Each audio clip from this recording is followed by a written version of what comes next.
Yaponiya brendidan yana bir ajoyib mahsulotlarimiz to'plami haqida umumiy gaplashib olamiz hozir. Faqat alohida keyin obzorini qo'yaman. Bu bambuk po'stlog'idan tayyorlangan salfetkamiz, stakanchikamiz, tualetniy bumagamiz и mini salfetkamiz.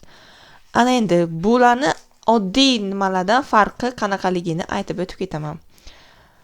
Mana bu ikkalasi, mana bu uchalasi bir xil narsa.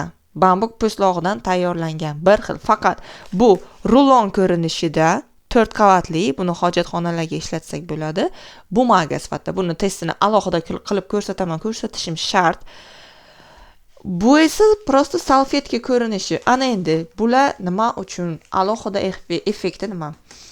Bittagina narsani aytib bera olaman.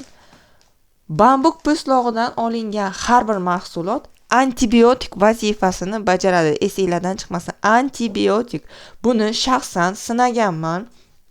Mana bu sinov tariqasida kichkina upakovочный variantidan olasizlar. Juda hamyonbop, arzimas pul. Mana bu ham juda ham qimmat emas. Bunisini o'zini olib ko'rsalaringizdan bu ham qimmat emas. Hammasini effekti bir. Prosta sizni ishlatishingizga qarab va qayerda ishlatishingizga qarab ikkalasi, umuman uchalasining effekti bir. Antibiotik bo'lgandan keyin bu nimalarga foydaliligini o'zlaringiz bilaveringlar. Oilaviy hayotda, turmush tarzida antibiotiklar nima uchun kerak bo'lsa, bu narsa ham xuddi shunday, prosta sizni tabiiy yo'l bilan aptekaga borishdan qutqaradi. Bambuk po'stlog'idan tayyorlangan stakanchikda objish damlab, mana ya'ni o'sha qaynatilgan suvni 15 daqiqa solib turib ichsangiz, shamollashmi, isitmami, bosh og'rig'i, tish og'rig'i hammasini yechib beradi. Stakanchiki bo'lmasa, oddiy bakalga qaynatilgan suvga bir dona, mana bu ochib ko'rsataman, bir dona mana bu salfetkamizdan solib damlab ichsangiz isitmani ham tushiradi yoki o'zini namlab peshonaga qo'ysangiz unda ham isitmani tushiradi yoki quloqingiz og'riyotgan paytida haligi aloy gelimizdan olib quloqqa surib ustidan salfetka qo'ysangiz bir kunda, o'zimda olgan natijamni aytaman, bir kunda quloq og'rig'ini bartaraf qilib beradi.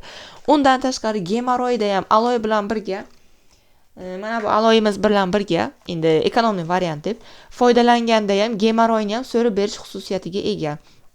Yana tomoq og'rig'ida ham foydasi bor. Xuddi o'shani suvga damlab ichganda, o'sha qaynoq suvga damlab ichganda shamollashni ketkazib beradi, tomoq og'rig'ini ham ochib beradi. Yoki tomoqni o'ziga namlab qo'yganda ham effektivroq bo'ladi, endi damlab ichganda. Agar siz qishda bolajonlaringiz yoki o'zingiz shamollashni istamasangiz, albatta ushbu salfetkalardan postoyan, ya'ni doimiy ravishda suvga damlangan holatda ichib yuring.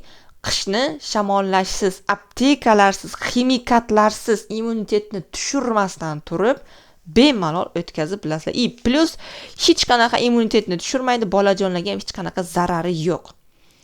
Mana bu katta upakovkadagi bambuk salfetka, bu kichkina upakovkadagi bambuk salfetka, ikkalasi bitta narsa, prosta bunda 10 dona, bunda esa ko'proq, qanchaligini ko'rmadim, ahamiyati emas, kattaligi shuncha.